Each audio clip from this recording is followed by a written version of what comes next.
Hello, welcome to Do It Yourself channel.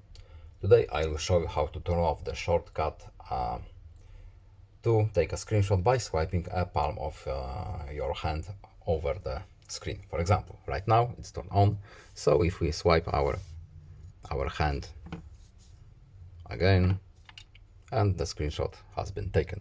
How to turn it off? We go to Settings, then Advanced Features,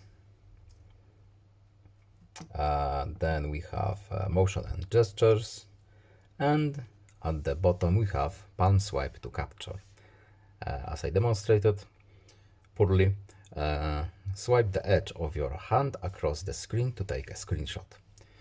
It's not very efficient. Let's turn this little feature off, and that's it. I hope this video was helpful to you. Please leave a like and subscribe. Have a nice day and see you in the next video. Goodbye.